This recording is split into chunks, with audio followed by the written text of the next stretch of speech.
Ready?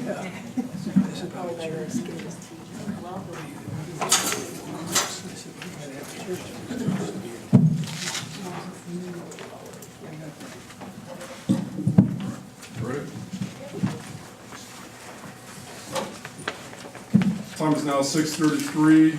Call to order the regular meeting of the Monee Village Board, August 13th, 2014. If you'll rise for the Pledge of Allegiance. Pledge allegiance to the flag of the United States of America and to the republic for which it stands, one nation under God, indivisible, with liberty and justice for all.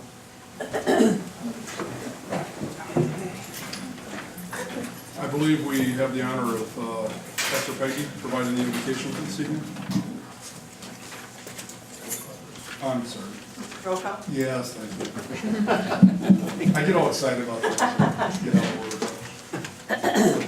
Trustee Gonzalez. Here. Gray. Olston. Here. Moore. Here. Potts. Here. And Racick. Present.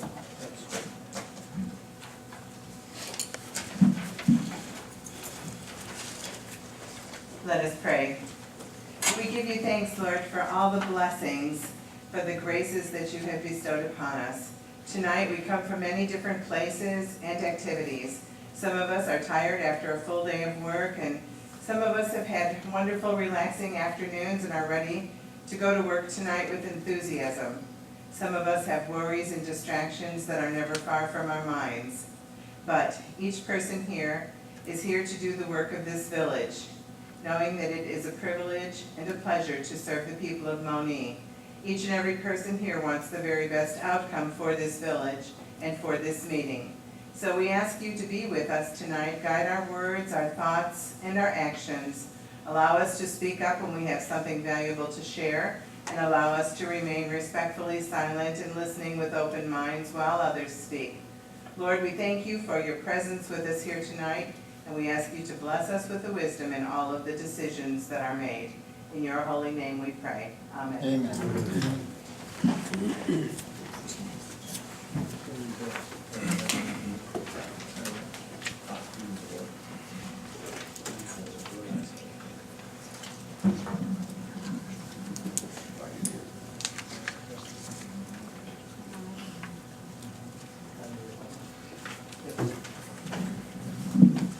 Just clarifying proper protocol here, folks.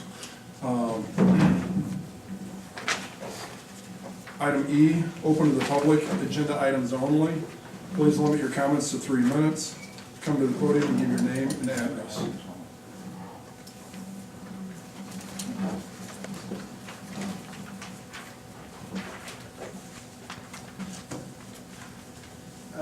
My name is Erwin Bogues, and I reside at 6655 West Maple Court in Monee.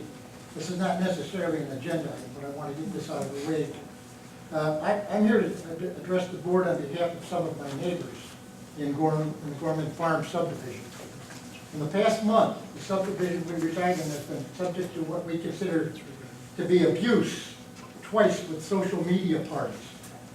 Hundreds of cars, hundreds of cars, 500 I believe the count was, and thousands of young people. Cars were parked on our grass, people trespassing on our property, and boisterous crowds. Our doors are locked. Our windows are locked, our doors are locked. But our feelings of safety and well-being rapidly erode with the growing crowd. What we'd like to see is our police officers at the entrances of our subdivision to turn the encroaching vehicles and crowds away if this happens again in the future. So we're asking the trustees of the Village of Monee to address this issue immediately and give our fine police officers the tools, or any tool, to help them to serve and protect your valuable residents of Monee. Thank you. Thank you. That is kind of agenda related because there's an ordinance that's been drafted to help deal with some of that. So. Can I ask a question here? Yes, sir. Actually, it would be directed to Chief. Can you corroborate those numbers of hundreds of cars? Over the two different events that happened, there was apparently a larger number of cars the first time than the second time. There was still a large number of cars. The second time, we turned people away at the point where the person who was holding the party said that his party was getting out of hand. And we did this on 2 separate occasions. And was it a high number? Yes, it was. 2 separate occasions this summer. This summer. Okay. About a month apart. Okay. Anything else agenda related?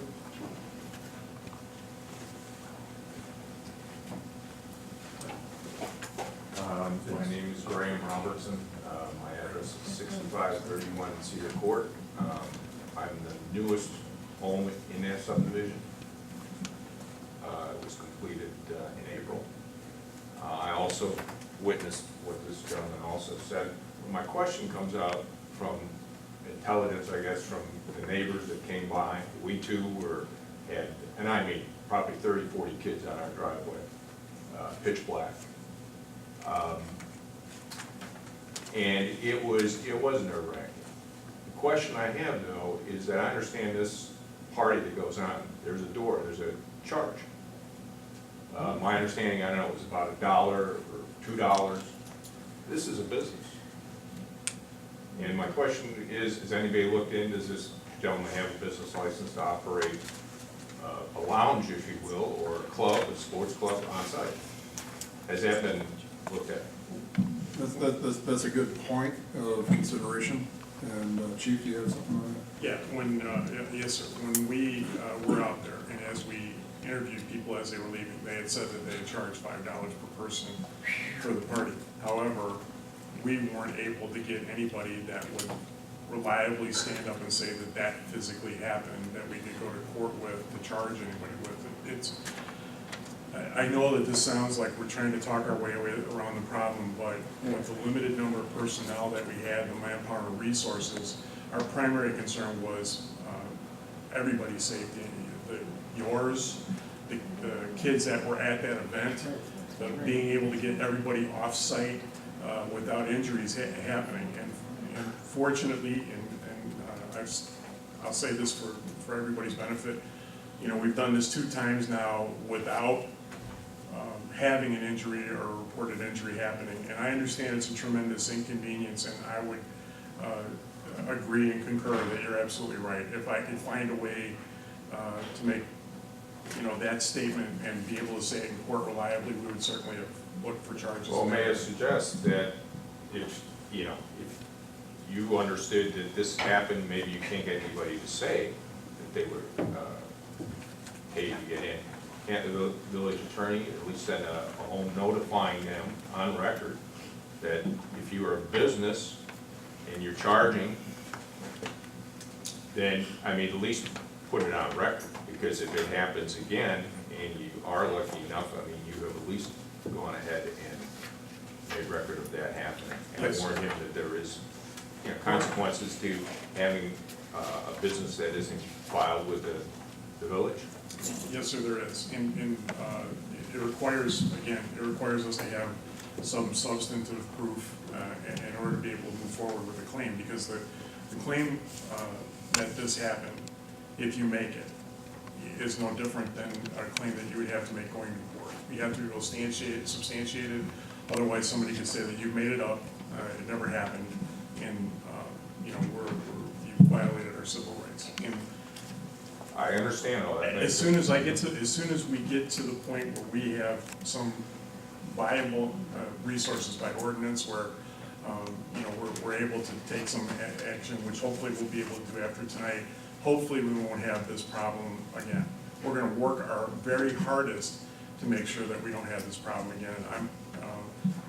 And I don't wanna steal Trustee Racek's thunder, you know, he's gonna have some more comments tonight about this, and as soon as we get to his section, we'll talk about it even more. One other point would be, I'm sure that there was enough drinkers there underage, because there were sure enough beer cans and vodka bottles after, that the police could have at least, you know, even if it was pure luck throwing a dart against the board and hoping to hit bullseye, maybe found one individual that would compromise himself based on underage drinking charge to saying I paid $5. Yeah, well, just so you understand, and I'm sympathetic because I was out there both occasions observing, and the reality is that when you have something of that magnitude, and we had 2 officers on duty, and we had to call for mutual aid from 5 other jurisdictions, 6 other jurisdictions. I think last Saturday, we have a total of 20 officers responded. Yeah. Even at 20 officers, if you have 1,000 people there, you're still extremely outnumbered. Understand. And the best thing you can do is just expediently get them out of there. Could they have written 100 citations? Probably. But at what liability, what risk, I should say, to the safety of the officers involved and slowing the process of just getting them out of your neighborhood. Sure. So they made the command decision, and I agree with, and that is to simply, once they had the discussion with the property owner that was the host, that he had gone too far, once they had made that connection, they were very quick to respond and assist in notifying everybody, party's over, turn around, head back home. Sure. The question, the point I guess I'm trying to get to too would be, I don't want to see just ordinances passed where it's going to go ahead and put, maybe undue burdens on people that are going to have a party. My neighbor. Right, they won't. Okay. They won't. Everything in moderation. So. Anybody else for the agenda items? Okay. I'll entertain a motion to approve the consent agenda as is. I'll make that motion. Second. Okay, Horn and Olson. Roll call.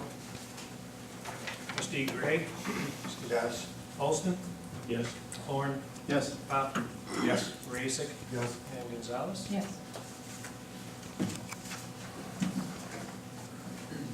Okay. Clerk's report? Your Honor, related to comments from the public and the situation, we do now have on file a copy of the covenants from Gorman Farm on file there. There's nothing really pertaining to this per se, but we do have it on file for trustees who are interested in looking at it. Okay. And just to be clear, I don't believe that enforcement of local covenants, because they're not by ordinance, they're within that housing area. Correct, Your Honor.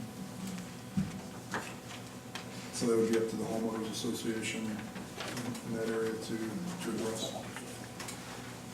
Thank you, though. It's good to be aware of. Anything else, sir? That's the clerk's report, Okay. Item number 1, under the mayor's agenda here, Eagle Fair Estate Stormwater Outfall Modification Bid. I'd like to defer that to Mr. Frizzell, if we could.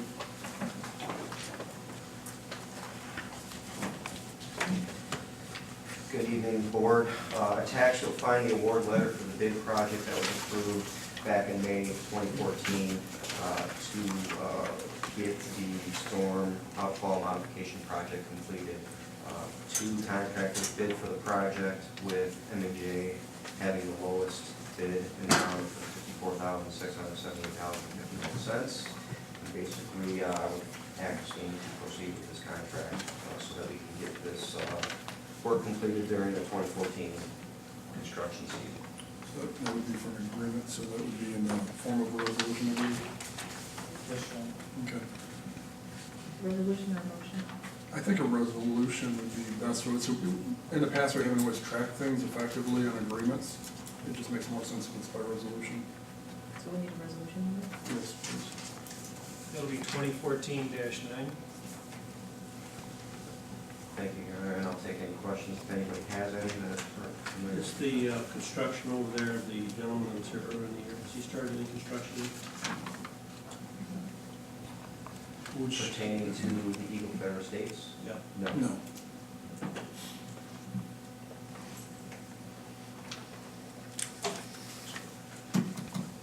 This was the one that was presented a couple months ago where we found after the storm that $1 million of work kind of gone undone.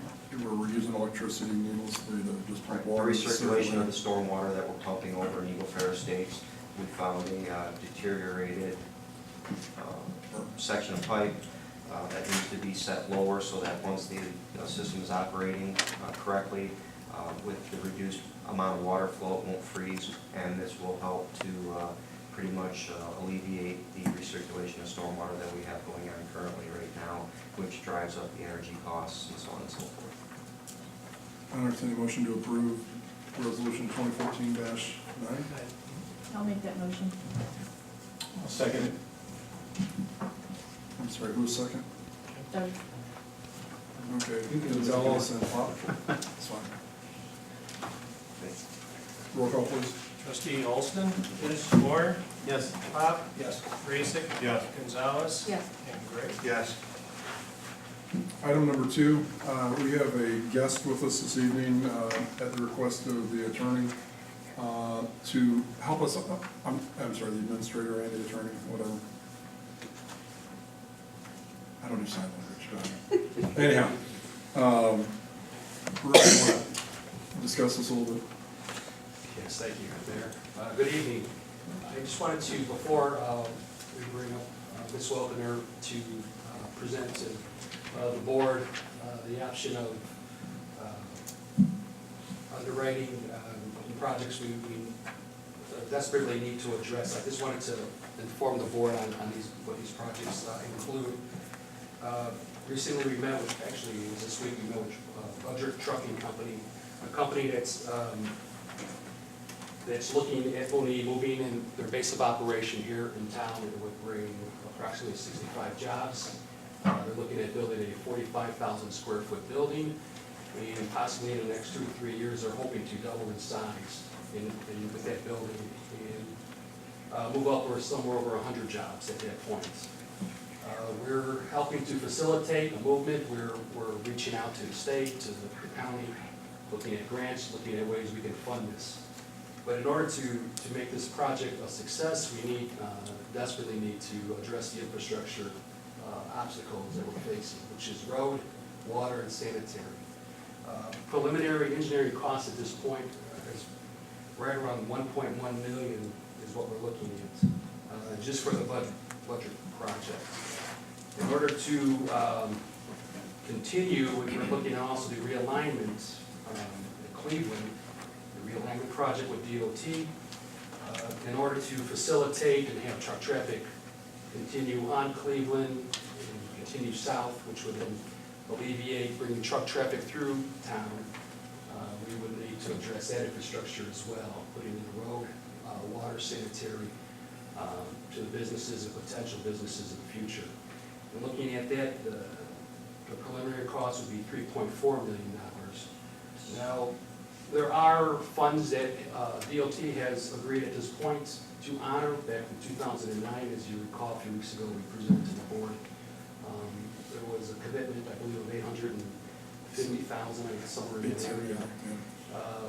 Will County has also agreed. At this point, they're still waiting for our figures. We're still looking at the engineering costs.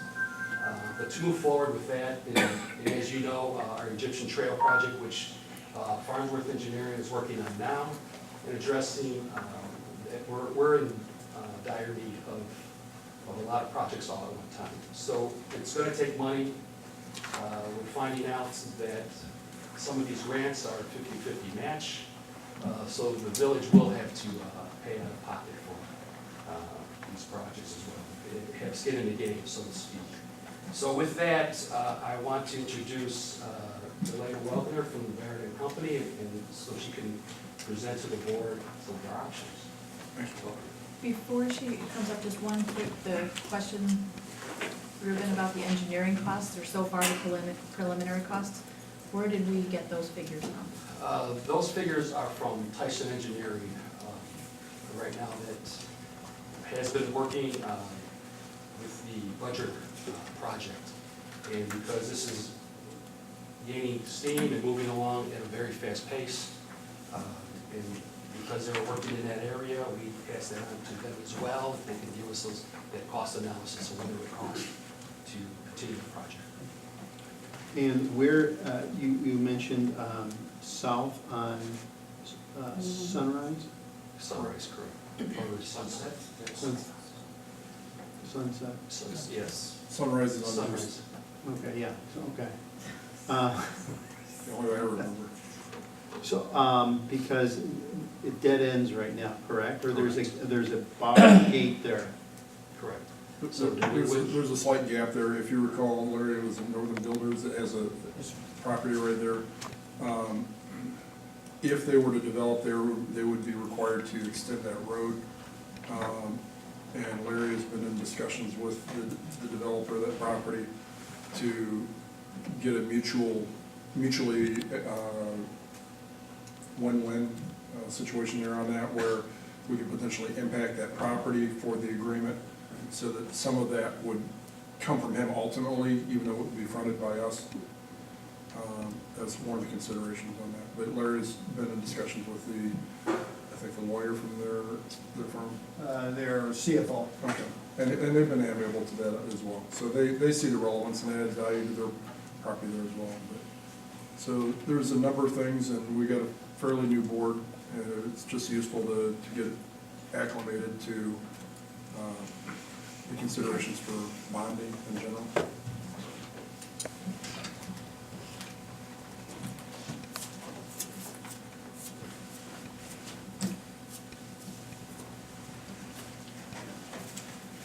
As you see an email about, I'll introduce myself. I'm Delina Welcomer. I'm with Robert W. Baird and Company. We're one of the largest underwriters of municipal bonds in the country.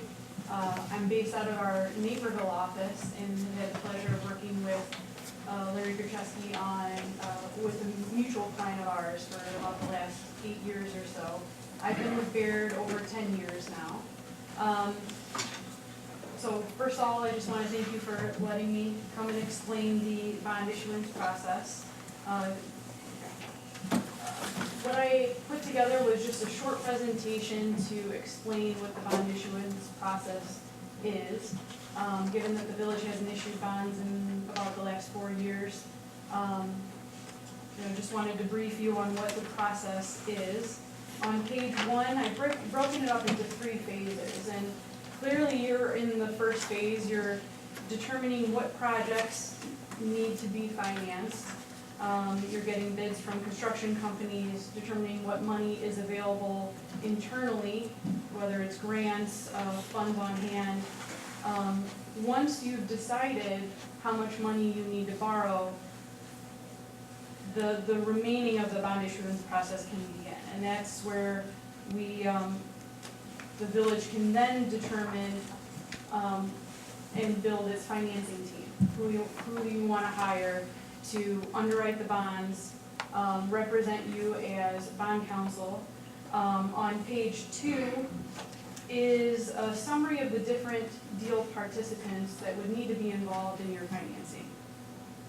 For every deal, there is an underwriter, and our primary role is to find investors that will buy your bonds. In addition to that, upon engagement, we can also provide advice on the structure of your financing, when is the best time to bring a bond issue to market, help you with the rating agency process, and also assist you in drafting the official statement, which is your bond offering document. You'd also need to retain a bond counsel who would provide their legal opinion on the tax status of the bonds. They'd also draft the bond ordinance that the village would adopt, authorizing the issuance of the bonds. Local counsel, I'll be careful what I say, given that he's present, but he's here to give you legal advice. The other, and this is one of the driving factors, I think, of the interest rates the village would be able to achieve on its financing, is a rating agency. A rating agency would do a review of the village's credit and the proposed bond issuance and put a rating on those bonds. Obviously, the higher the rating, the lower the interest rates the village would be able to achieve. There are three rating agencies that are active. That's Moody's, Standard & Poor's, and Fitch. The village has an outstanding rating with Moody's right now. So it's very likely that you would maintain Moody's as your rating agency. Another individual or a party that you would retain is a bond registrar or paying agent. That's a bank that you would receive invoices from. They then turn around and pay your bondholders the principal and interest. On your last deal, it was Amalgamated Bank. It's very common to maintain the same bank just so you're not receiving invoices from multiple banks. Less of a hassle in terms of bookkeeping. On page 3, there's a few others, deal participants that I list here. Not always are these employed. Underwriters counsel, that would be an attorney that would represent Baird as underwriter. I would say 95% of our deals, we don't engage in underwriters counsel. So in this case, I don't see that applicable to the village. Bond insured. The village could purchase bond insurance, whereby if you were to fail in making a principal and interest payment, the bond insurer would come in and make that payment for you. There's really only 2 active bond insurers in the market right now, Build America Mutual and Assured Guarantee Municipal. Both of them are rated just 1 notch above the village's rating, so at this point, it's really hard to tell whether or not it'd be economical for the village to purchase insurance, but that's something that can be explored down the road.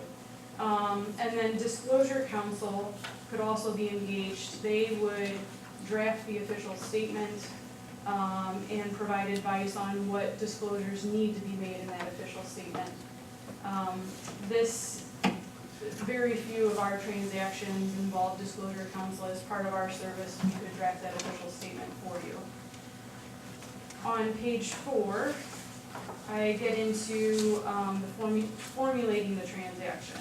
So once all participants have been engaged and you have a financing team in place, it first goes to bond counsel to determine if there are any legal restrictions. Being a home rule municipality, there is no debt limit, so you're not limited there. And bond counsel would look at the list of projects that you're wanting to finance with these bond proceeds to determine if it's for public or private use. And the reason for that is that will ultimately determine whether or not your bonds can be tax exempt or taxable. But based on the projects mentioned earlier, those would all, I'm not an attorney, but those would allow the village to issue tax exempt bonds. The other thing that the village would need to decide on is how it intends to repay debt service on these bonds. They would be issued as general obligation bonds, and as a home rule municipality, you have the ability to levy a property tax to pay that debt service. But you also may have other revenue streams available to make those debt service payments. So we would help and explore what is the best approach and what revenue sources are available to help you pay debt service. Moving to page 5, we also assist you in determining the best structure for your bonds. There's an infinite number of ways to structure your bonds. If you want to pay principal and interest over a 10, 15, 20-year period, you can have a level debt service structure, which is the most common.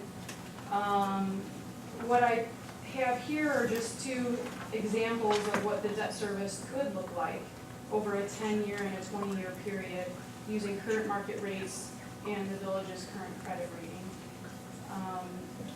We can also, if it's the village's intent to levy a property tax to help pay debt service on these bonds, we can calculate what the tax impact would be for the average homeowner. And we've done that here.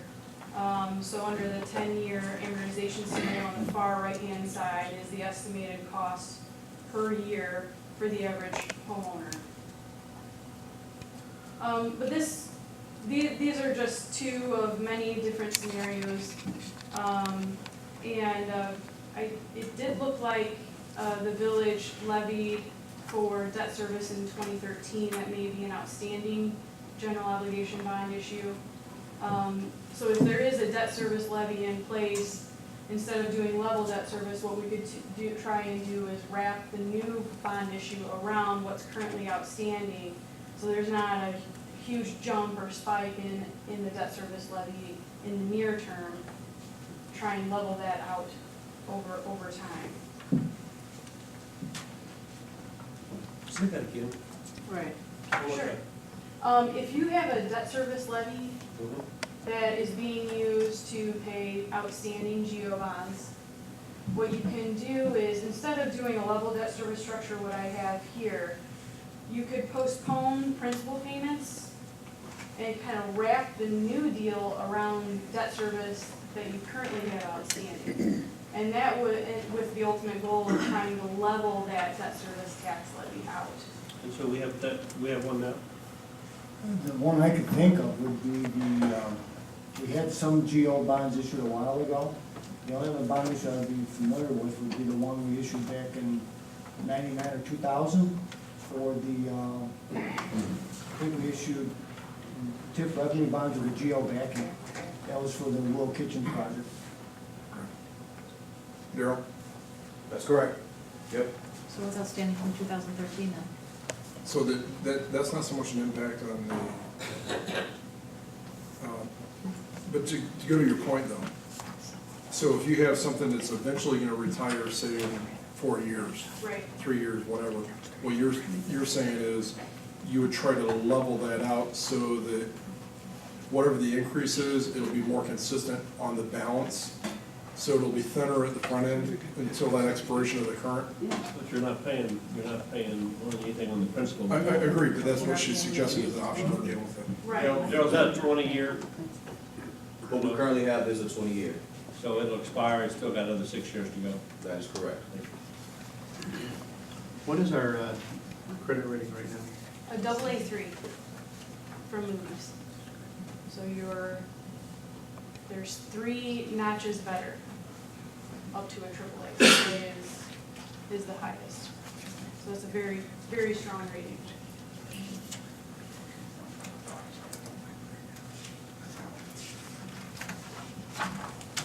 On page 6, I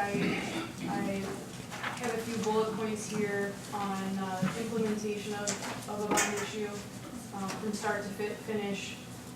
Most of the time, it takes 10 to 12 weeks to complete a transaction, although that can be accelerated under ideal circumstances.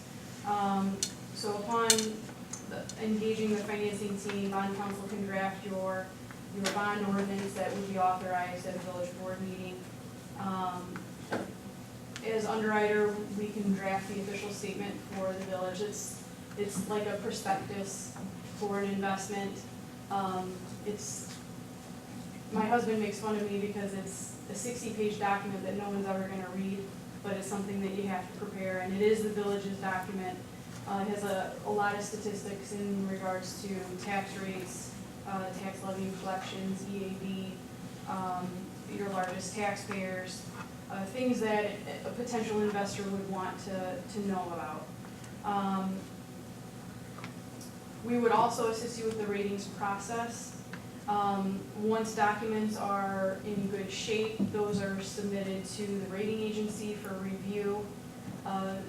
Generally, there's a 1-hour conference call where the rating analyst assigned to the village has an opportunity to ask questions in regards to the village's economy, the finances, the purpose of the bond issue. Upon receiving the rating, we're able to finalize a preliminary official statement, release that to our underwriting desk, so they can then begin marketing the bonds and finding investors to purchase the bonds. That's usually a 1 week between when the preliminary official statement is released and when the bonds are priced. And then 2 weeks after that, the bond issue would close, and proceeds would be received by the village. On page 7, I summarize the rating agency methodology, and the reason why I put this in here is more just for information for each of you. The main driver of interest rates is the village's rating. So we put a lot of emphasis on this because Obviously, the ultimate goal is to generate the lowest borrowing costs for the village. No matter what rating agency you choose to go with, they look at 4 different factors. Your economy, your any outstanding debt and pension liabilities, the village's finances, and your management. And in the table below is just a summary of different statistics that they look at.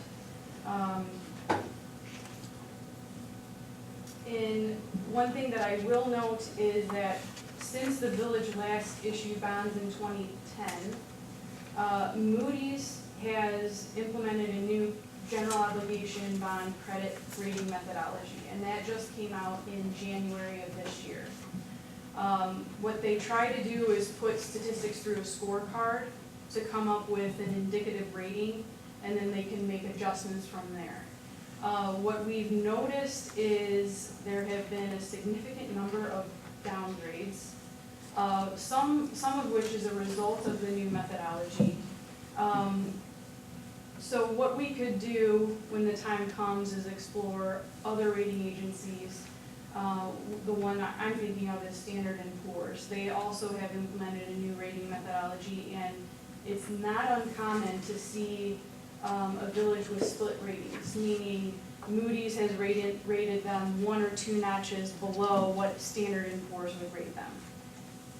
The bond market sees them as equals, so by switching a rating agency would have no negative impact on the village, other than you're at risk of not knowing necessarily how Standard & Poor's would rate you. But those are things that we can explore down the road, and we can do some analysis to see where we think Standard & Poor's might come out with a rating. So the better the rating, the better the rate? Exactly.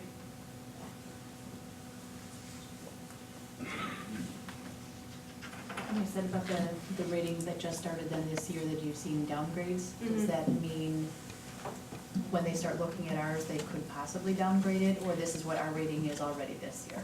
That is what your rating currently is. I know Moody's has started implementing surveillance where every 2 to 3 years, if they haven't rated the village, they may come and give you a questionnaire and get on the phone with a few village officials to have some questions answered. I'm not sure if Moody's has done that recently.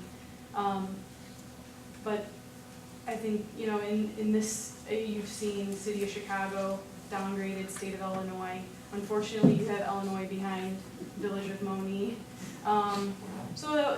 Issues are always at risk. So what we try to do is prepare you the best we can to make sure that you can highlight your positives, showcase your management, and prevent that if at all possible. And then the last page just shows a timetable of the different steps that need to take place in order for a bond transaction to be completed, and the parties that are responsible for the different tasks. I won't go through it, but if you have any additional questions, I'd be happy to take them.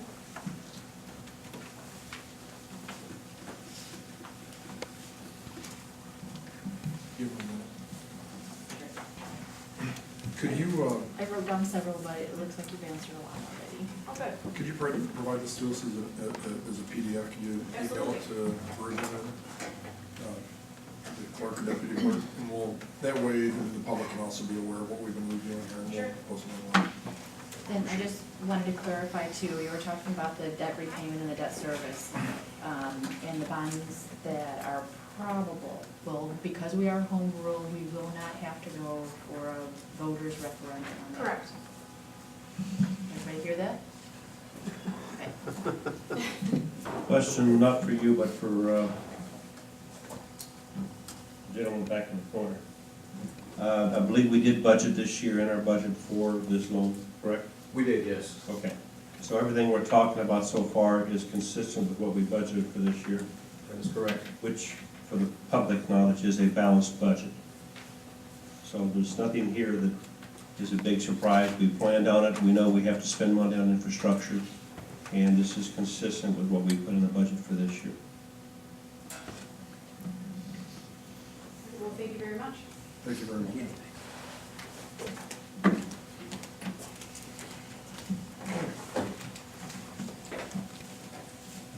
Next on my agenda, I have two resignations that I need to accept, or just make everybody aware of.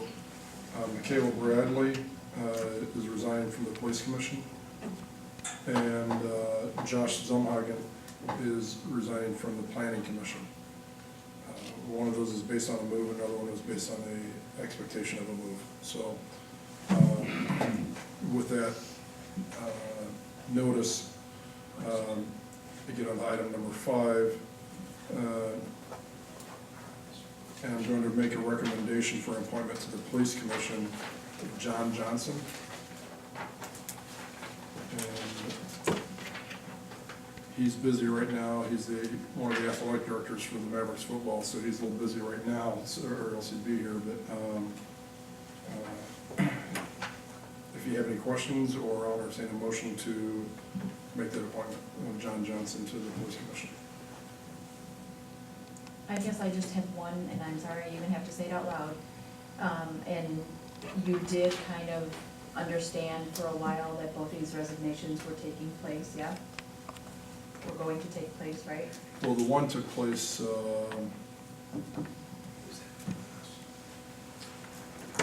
month and a half ago, 2 months ago, something like that. Okay, so then I would just ask, was the public notified that there were vacancies, and were the applications available for folks to pick up who might be interested? Nothing was posted.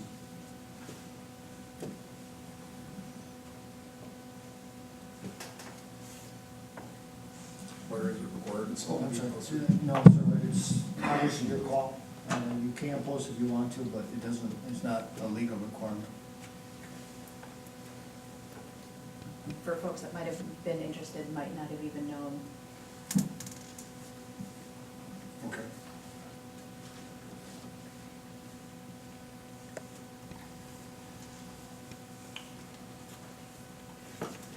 Need a motion? Yeah, that's what I'm waiting on. I'll make the motion. Thank you. I'll second it. Holston and Horn. Roll call, please. Excuse me, trustee Horn, Yes. Pop, Yes. Raisik, Yes. is it yes? Yes. Gonzalez, Yes. Gray, Yes. and Holston? Yes. Thank you. The next one is for the vacancy in the Planning Commission, and that would be James Janda. I'm sorry, who? Jen.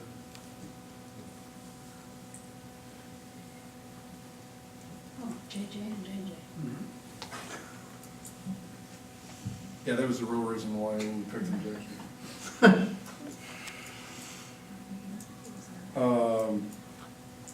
Jim, you've got a background, and it's coming up if you want to, for just a minute, introduce yourself, tell everybody a little bit about your background. Yeah, I live in Gulf Vista, and my background is going way back. I was a school teacher, which has nothing to do with this, but I sold insurance, personal insurance for 20 years. During that time, and now still, I have a broker's real estate license, and I've been involved in residential real estate sales and appraisals.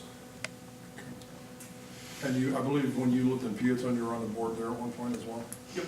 I was on, for 6 years, I was on the village board. Okay. And I know Mr. Janda has been interested in being on P and Z for quite some time. And that was made aware of me some time ago when the opening came up. I thought it was a reasonable suggestion. So I'll entertain a motion to approve Mr. Janda for the Planning Commission. I would make that motion. Second. Pop and Holston. Roll call, please. Trustee Pop, Yes. Raisik, Yes. Gonzalez, Yes. Gray, Yes. Holston, Yes. and Horn. Yes. And since he's here tonight, Larry, should we do, is it, this is what I was asking about earlier, do we go ahead and swear him in now, or? Yes, sir, if Mr. Jen is present. You want to do it, or you want to Larry?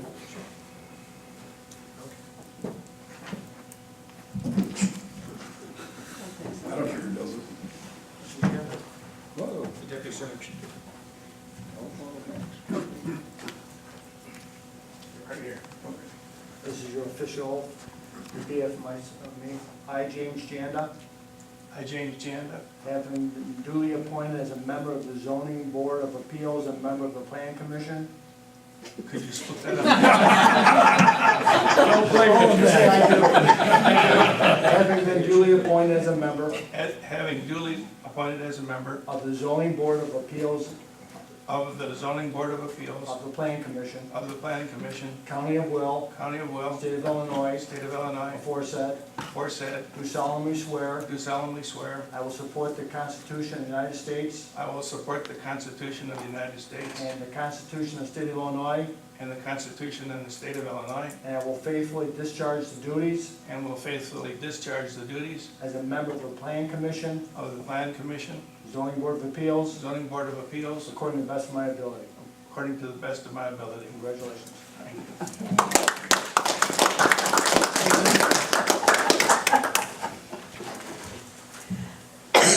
Jim, after the meeting, just see the clerk and we'll get a signature on that. Okay. Thank you. And I believe that's it for me. So, officials report, Public Works. I have three things tonight. Sat and talked with our superintendent, Dave Kurzel. The first one, and it's not a concern, but it's just so everybody knows, there are 3 sites that they do catch mosquitoes and do test for the West Niles. One being the railroad tracks, the other being by Fireman's Park, and the other being in Country Meadows. On July 21st, down by the railroad tracks, there was 1 mosquito that was tested with the West Niles. It's not a concern, but we just want you to know that they are on top of it. It could have came from anywhere because it runs along the railroad tracks. It's no concern to the village, but we just want you to know that. Okay, everything else has been positive from July 24th all the way through August 4th. Everything has been on the good side, but they did see the 1 sighting. So just to let everybody know that. On the good news side, every 3 years, the IEPA comes in and inspects our water, and they go to the water towers, they test the chlorine. This is the best rating we've had in 3 years. So, ever. So, to David Kurzel and Ed Johnson, thank you. We're staying on top of everything. And for everybody that does their laundry, on a daily basis, hydrant flushing is done. So you do not have to worry about your water pressure, Jackie. Okay. There's a whole list, but those are the 3 major ones that we discussed that I want everybody to know. Do we want to talk about the tree removal? There is, as of August 8th, 175 trees approximately tagged. And again, I know it's an ongoing scenario, but they are working on it, but obviously we cannot, you know, just start cutting down trees in every subdivision. They're going subdivision by subdivision. They are still staying on top of it. If I could just Sure. tie in with that. I know we currently don't have a stump grinder. That's one of the things that slows us down as far as for getting rid of the starters that kick in after we cut it off.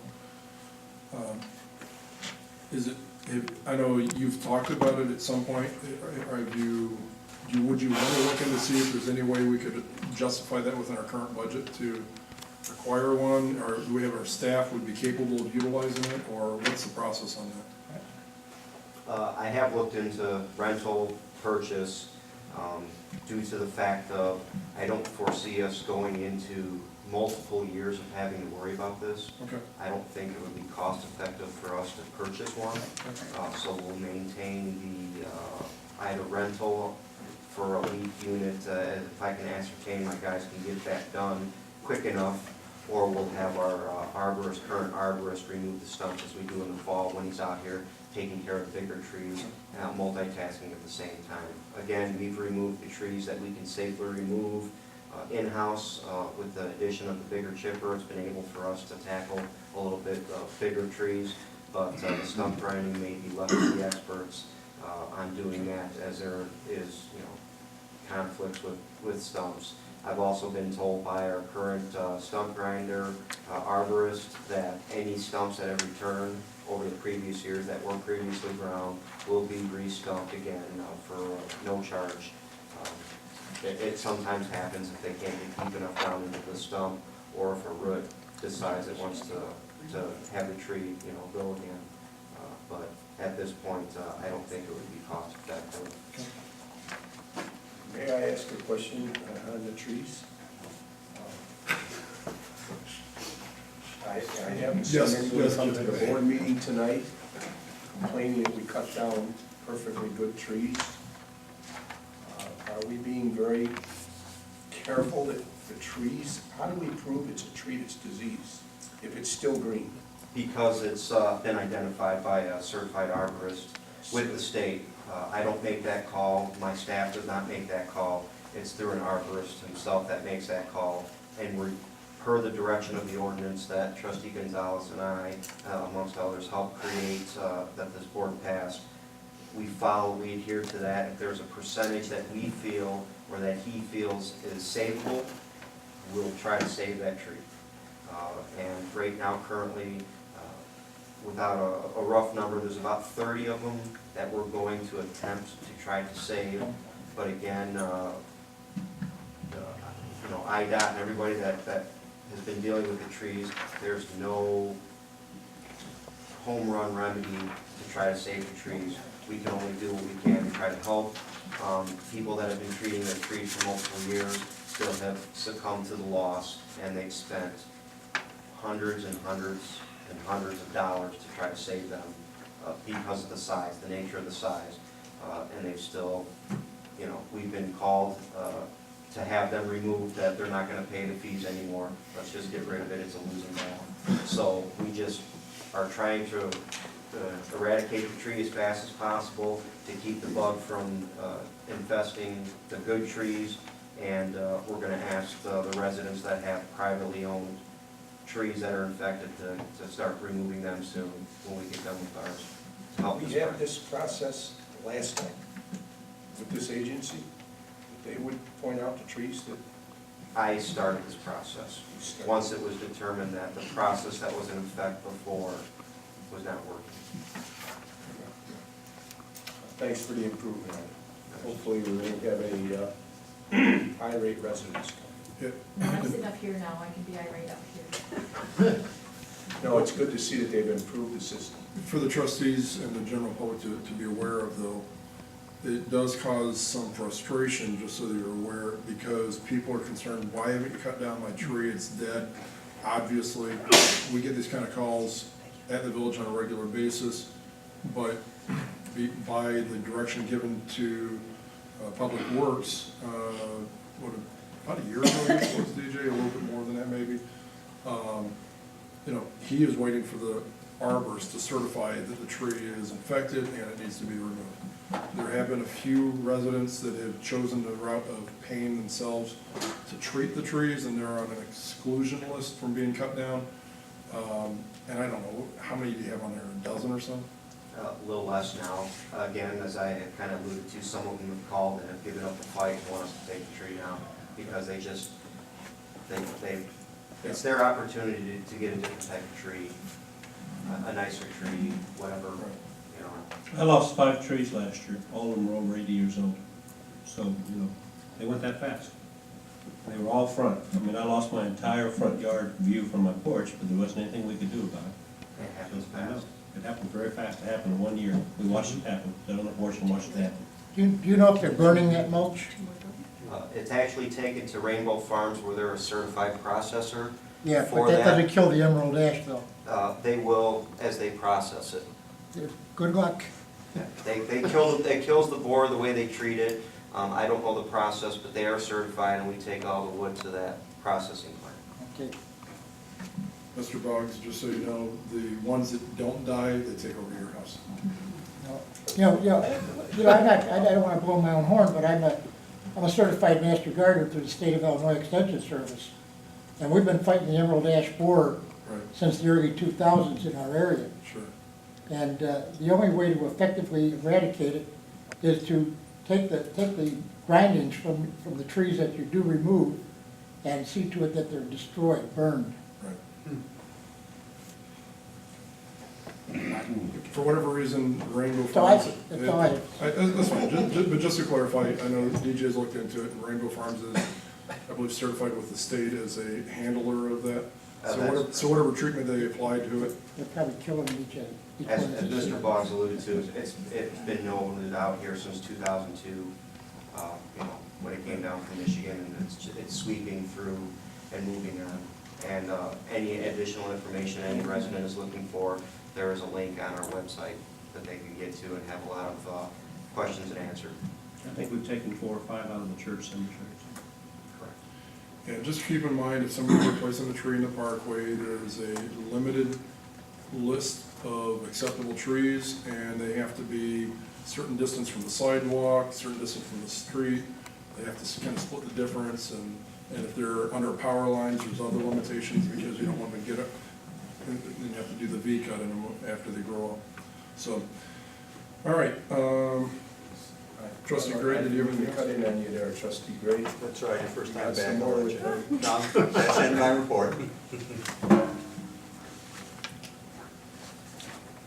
Parks and Recreation. Okay, I've got a few things tonight, and thank you to Ruben for giving us a nice summary here too. And I guess we did talk about Kids Day at the last meeting, but I did get now from Daryl a breakdown of the revenues and expenses and all of our sponsors and things that brought in that day. So very nicely done, and we weren't out to make a ton of money for this. This is like a fundraiser, not a fundraiser, right? So we had a little over $10,000, $10,325 in sponsorships and revenue coming in. And the expenses were $4,148, so a net profit of $6,100. So nice little seed money. And a couple things coming up. This weekend, classic movies in the park, The Maltese Falcon 1941. That's on the big screen. classic, yeah. Great. Is that black and white? That is in classic, glorious black and white. Did they have audio back then? Yes, they did. It is a soundy. Synchronized audio. It's synchronized audio. It's a Saudi, and not colorized version. And August 24th, the music in the park, which is we've only tried this a couple times now, which is kind of fun. Turnip Jam is coming. What's the time on that? 4 to 6, right? I believe it's 4 to 6. Bluegrass music in the park on August 24th. On August 27th, of course, we've talked about before, is the Kelly Miller Circus. And our board meeting that night is moved to the night previous on Tuesday. There is a preliminary Fall Fest schedule, and it can be found on the website. And then just so everybody knows too, for that, where was I going with that? I just had something else. The quick link on that item is moneefallfest.com. That'll take them right to that section. Okay, did you hear that? Great. And then the other thing about Fall Fest too is our Mountain of Volunteers. The Mountain of Volunteers needed. So how many do we have so far? You said about 40? Roughly, About 40. So Ruben and Kevin and myself too, if you would like to join our Army, please just give us a call or fill out the volunteer application online and available out front too. And there's a grid of if there's hours you are available, any hours during the weekend, and we'll get a list. Tomorrow night is the next meeting, 6 p.m. at the pavilion, so please join us so we can find out what exactly more happening going on. And I do know that Ruben said we need vendors. We would like some either food vendors and or craft vendors. And there's particulars available also on the website about that. One last thing too, we have kids Kemp Karate and Women's Self-Defense that's coming up. The next scheduled dates are 9/22 through 11/3. So again, one of the little offerings that we're offering too on that. And I think that's it, but I just wanted to, I'm bound and determined. And those of you who have been around a little bit, and I'm looking at two of the girls and guys right here, in 2005, we were a Governor's Cup finalist for Parks and Rec in this town simply because of our volunteerism. It is my goal to get us back to that list and that experience, because I think it says wonders for the 5,000 people that live here. So that becomes our goal. Yes, our goal in the village of Monee to become a Governor's Cup finalist for our volunteerism once again. Okay, thank you.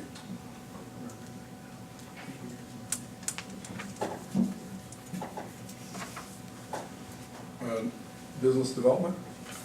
It's been a busy month. You going to say anything about last week, or you want me to say something? Enjoy. We had last week at Bolt Field the announcement of the IDOT taking over Bolt Field management. That was with the governor and his entourage. Some of it was a political announcement, but it was a real announcement relative to what's going on with the airport, South Suburban Airport. That is on the webpage now. There'll be continued work on that. The governor is convening a task force, I believe, starting next month, trying to pull together some people. Again, how much of that's political and how much of it's real, we'll see. But it is some work done on that. DK, would you do me a favor and pass that out to the trustees and the mayor and clerk? Yesterday, I attended a meeting of the Will County Transportation, Global Transportation Council that I belong to on behalf of the village. They had their meeting, their monthly meeting. They passed around the Will County Transportation Blueprint. This is important because this is a 10-year plan. One of the things we need to understand is that economic development is something that starts with a plan, then you have to execute your plan, you have to continue to adjust the plan. We've been talking a lot about economic development, we'll continue to do that, hopefully for the village of Monee. But part of that is having a plan and then executing that plan. Will County is now the top inland port in the United States. It is the #1, there's nobody second. Will County has become a huge transportation center, and we're part of Will County. There's a lot of opportunity as we look to the future for Will County. I think we want to continue to be a part of that, and I'm excited to participate in that. And this is some information on here for the trustees to go through and look at. Don't expect you to digest it tonight. Today I attended a 4-hour training session for the role of elected officials in economic development over at New Lenox. Again, good session, learned a lot. Also, Barb Ray attended with me, the assistant administrator. And one of the things that came out of that is that I really believe we ought to be talking about maybe having a workshop with the trustees on economic development and the best ways to organize that. We did budget money this year for economic development, but I'm reticent to go out and start spending money without developing some thought to it and some logic to it. And one of the things that we can do, there's a lot of things that we can do without spending money. It means that we have to spend some time, however, and talk about it and do some strategizing. So I'll be coming back to the trustees in the very near future, asking you to participate in a workshop and for additional information. And I'd like to meet with the mayor and the administrator first to discuss some of that before we go any further. But I'll get back to the trustees shortly on that as well. That's all I have. Thank you very much. Finance. I just have one item. This week, Norm Snow and I met with our finance director, and just going over the expenditure approval process. And I do want to thank Darrell for all the work he's done in the past year since he's been here, trying to codify our purchase process and how we pay invoices and how we approve invoices and how we keep track of invoices. I think that's very important.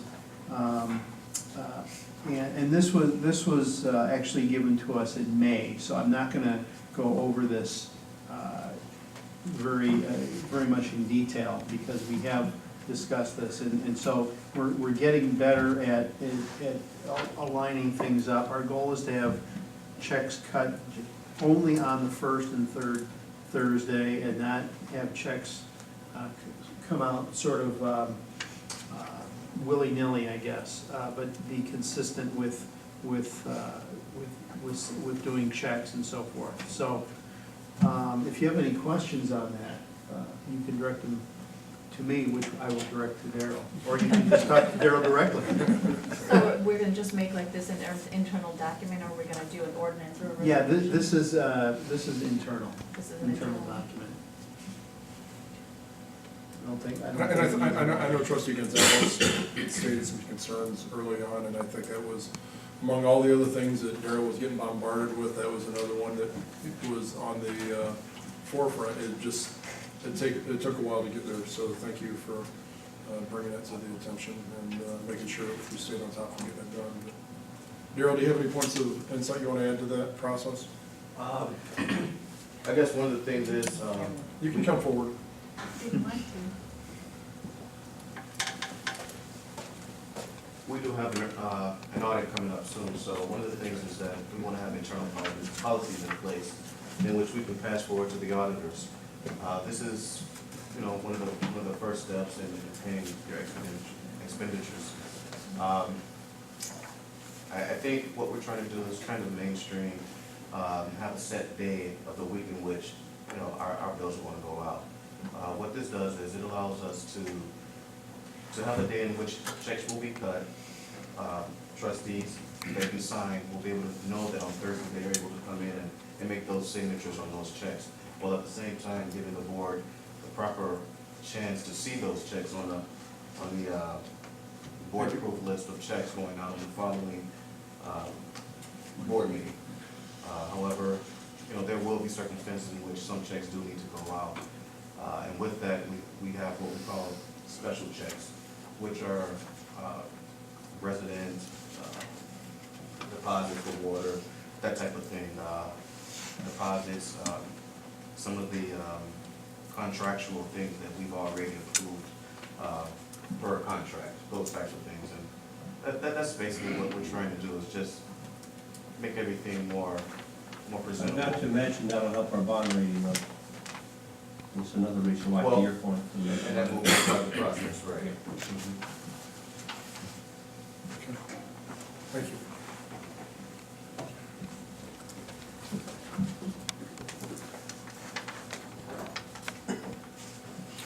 Building and code? I just want to say that I'm very proud to be part of this group. They all take their different departments very seriously. And as a trustee, I try to take my area of concern serious also. Without looking for sympathy, I have to tell you that I had a constructed shoulder, and it really threw me for a loop. Most of my life, I've been told what a great pain level I can carry. Well, I had about that much, but I haven't slept in a bed for a month. I sleep about 2-3 hours at a time. That's why I missed the last board meeting. This is my excuse for no report. Hopefully, I will have a report at the next meeting. It makes you feel better, I think you're okay. Hey, Jim, End of report. Jim, we'll have a high tolerance for you too. I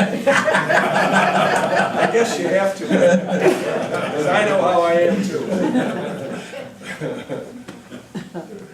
Yeah, thank you, Jim. Public safety and police? Yeah, well, a couple of things. One, EMA, he's got a couple of things that announce. Quickly, with EMA, we are progressing. We had training this past July. We were trained with another EMA agency, CREETS. We've recently hosted a crime scene preservation, a state police crime scene investigator that came out and instructed on crime scene preservation. Part of what EMA does is search and rescue, or searches. It can be called up by the police and fire, or missing persons, etc. And it potentially can become a crime scene. And so it's just how to detect those instances where this would be the case. Also traffic control. We went out to Will Center and we conducted a an exercise and had the team out there directing traffic. So if you guys were wondering what the heck are these guys doing stopping traffic on a clear sunny day, that was a practice exercise. And, there's no practice like the real thing. And you're gonna respond and always go back to your training. So we're trying to train folks right, keep them safe, trying to get ready for Fall Fest, partake in that traffic control. So the team is progressing, but one of the things that EMA is also doing is, which I've mentioned before, is partnered with CERT. CERT is Community Emergency Response Team. And what that is a program through FEMA that actually funds and trains local residents. And so we've got Sid Dresbeck here, who's the leader of our East team. And we've got several, how many Sid from Gulf Vista? I think we've got 12 volunteers from Gulf Vista that are part of CERT. And so they've gone through the 20-hour course provided by FEMA. And in the event that if we had a tornado, if we had a disaster, the training provides an understanding and knowledge to the residents how to respond and how to check on their neighbors, how to administer first aid, understanding power lines and gas lines that may be leaking, or power lines that have been hit and exposed to the residents. So we are doing a lot of things. There's still a long way to go, but we're getting there. And at this time, we have 9 full-time volunteer members and we have 2 associate members. So before we just purchased radios, getting radio communication training and so forth. So we're moving on. Great. Anything else? Yeah, and for police, Chief and I are researching a soon-to-be-completed nuisance ordinance for the village pertaining to what recently has been happening that summer. Chief, if you want to comment on it? We're trying to research and find a good comprehensive ordinance that will help us on all counts. That's not going to be so intrusive into people's lives that, we're going to be stormtroopers. We do believe in, keeping our oath in the Constitution, but we also understand that you folks are having a really hard time with this, and I can tell you that my people are as stressed as you can possibly imagine trying to stay on the good side of the Constitution, so to speak, with everybody that's involved. So we're gonna hopefully round this nuisance ordinance up really quickly. I'll write it for Larry because I know he really needs the help. And he can correct my spelling and we'll all be good. And we're gonna get on that as quickly as we can. One thing I'd like to mention. Sir, I apologize, but this is, sorry. Have to wait. Yeah, sorry.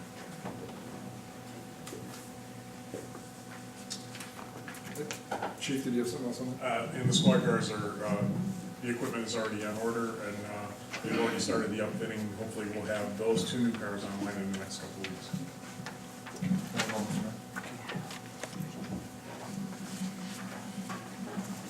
Next item, attorney's report. Thank you, Mayor. I have a few items for the board's consideration. The first item is the ordinance prohibiting parking of vehicles on village streets in the state residential zoned areas. I made, subject to some input from supervisors, made a few minor modifications in the ordinance to make it, I believe, stronger. The essence of the ordinance is to prohibit parking in the state residential zone areas unless they do have a vehicle sticker or a special guest permit. There is a severe fine involved if they are found to be in violation of the ordinance.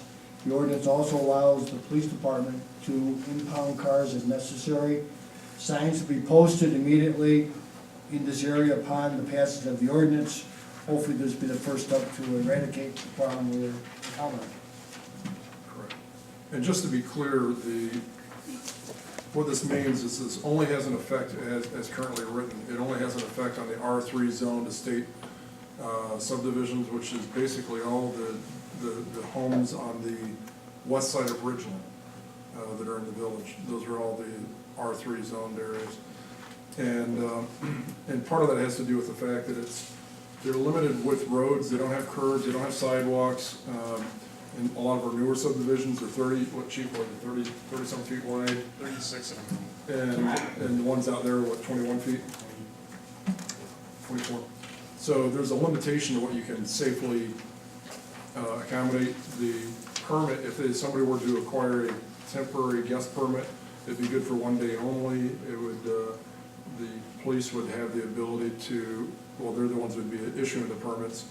And based on the number of participants that are looking for those passes, they would have the internal policies by which to charge accordingly to accommodate the need for additional police presence if need be. So there's some steps and precautions there that makes it fair for all. On a simple note, if you're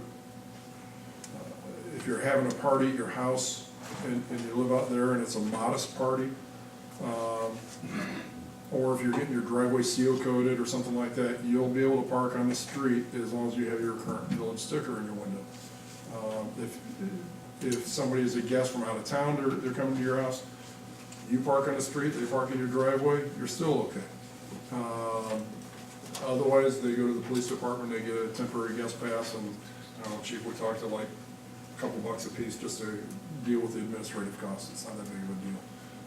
That's up to a certain amount, and after 5 or 10 cars, then it becomes a concern of additional police presence necessary, especially when you can anticipate they're coming in by 7 or 8 people in a cart sometimes. So that's part of the anticipation for that. So there will be provisions and policies in place there for that. So hopefully this will help. Claire, is it? I'd just like to thank Clerk Hazer. My initial ordinance, there was a typo, I had a $200,000 fine. Had to take that fine. That would definitely, All those in favor? It's too bad we caught that one. we have a maximum of $750 no matter what. Anyhow, so. I'll entertain a motion to approve this ordinance. 1691. Okay. Question? Yes, sir. The village attorney, is there any potential here for any kind of a legal countersuit? They could possibly challenge it, sir, but I think it's, when you come to safety issues like we put in the preambles, I think it's pretty safe. I think we have a rational basis for doing it. To me, it's similar to what Chicago does for snow removal. If they're put on notice what the restrictions are, the individuals out there have to comply with the same. But any ordinance can be challenged, but I think we're on pretty safe grounds. And we're doing it across the board. It's not for anyone, you know, that's the balance that Chief was talking about. You know, in order to have the freedoms that you want, sometimes you have to give up a little bit of luxury in the process. So, I'm waiting I'll for make that motion. Second. Gray and Razor. Roll call, please.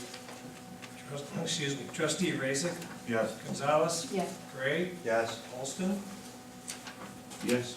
Moore, Yes. and Pop. Yes. Thank you, Mayor. The next item is an ordinance establishing a speed limit on certain areas of Court Street. The speed limit would be reduced to 20 miles an hour between 50 West Court Street and 5300 West Court Street. In order to, again, safeguard the public. We're also allowing the installation of speed humps. Okay. Because it could be temporary or All right. The speed bumps shall be, may be installed between April and November. These are temporary speed bumps. They're, I think, bolted into the concrete to be removed prior to snow removal. That will be visibly marked, so people will have adequate notice beforehand. Look this up for the review consideration. Why? Why are we doing this? This is similar to the school zone that was there, but with the increased amount of activities that we're seeing, that we're trying to generate in the park area, be it baseball, be it football, the different youth activities that are going on there. This came up when we were discussing the issues of the Fall Fest. having to do with being able to reduce the speed, keep the roads open, but reduce the speed. So this was a consideration for that. Otherwise, we wouldn't have the ability to even do without an ordinance, I don't think we could even do a temporary reduction. Either block it, it's either closed or it's open. So we haven't had any kids get hit because of somebody driving through there, but if the speed limit's 30, people drive 40. You know, I'm not saying that's right, but it ends up happening. I don't want to drive 20 miles an hour. I'd rather drive 50, you know, but the practical aspect is this has to do with the safety of the children that are there. They're out there practicing, playing ball in one form or another. Parking has become a problem. If you come out on a Saturday when you get a football game, or or in the evenings when you have, and it's, you know, dusk and people are still out there practicing or playing. I don't want to have it happen while we're here, and we could have done something to slow the traffic down, to get people to be more attentive. Besides that, it gives them time to read the marquee. Yeah. Just kidding. It's true. Does the county have anything to say about putting speed bumps up? On Court Street? Yeah. That's an option, and we're not, you know, that's gonna be at the discretion of the Public Works and Police as to the relevance of that. That was written in there as an allowance, whether it would be done or not. That might only be done even at special events even. But as far as that, it's actually not a county road, it's we actually own the road. County doesn't maintain it, we do. So it's on us as to whether or not we would want to do that or not. In talking to the chief and the public works superintendent, I doubt seriously that there would be a permanently or even seasonally installed speed bumps. It would just be, or actually not bumps like parking blocks, but I think they'd be the low-rise ones anyhow. But it doesn't seem like that would probably be something that would be there on a regular basis, but just at certain times when there's major things, Kids Day, Fall Fest, or other things going on. So that just allows that to take place, but it's not a requirement.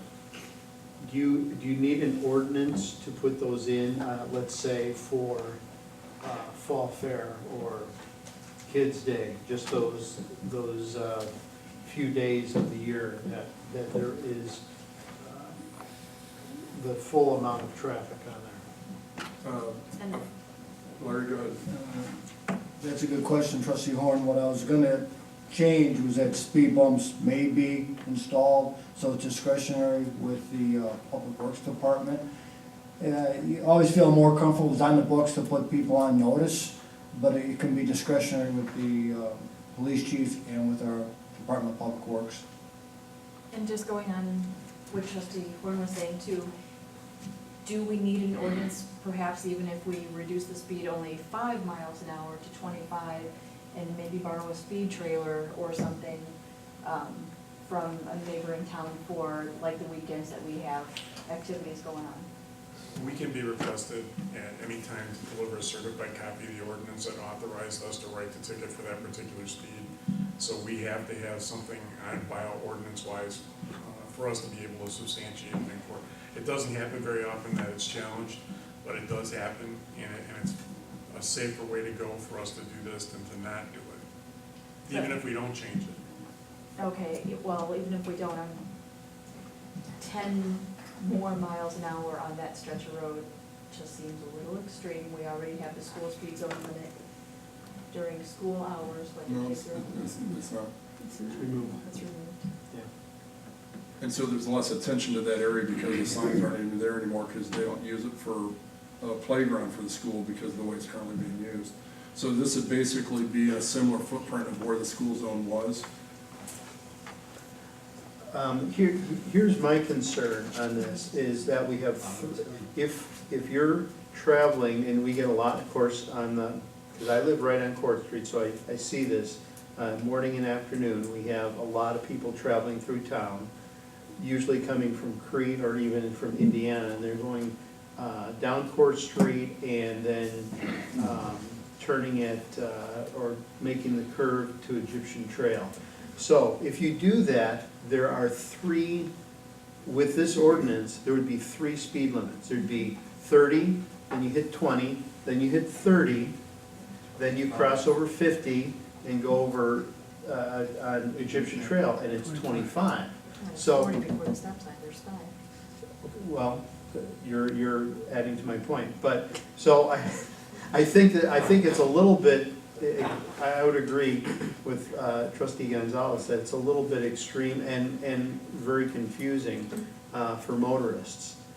You know, you're gonna get a lot of, I think, you're creating more problems than you are solving with this. I would be in favor of amending this for 25 from Will Center all the way to Route 50. So you have one, then you have one speed limit from all the way through town, instead of 3 or 4 or 5 or whatever it is. I agree with you. I agree too. Well, here, okay, I'm not playing devil's advocate on this one, but I'm going to. Living out here for 15 years, sitting on a street corner.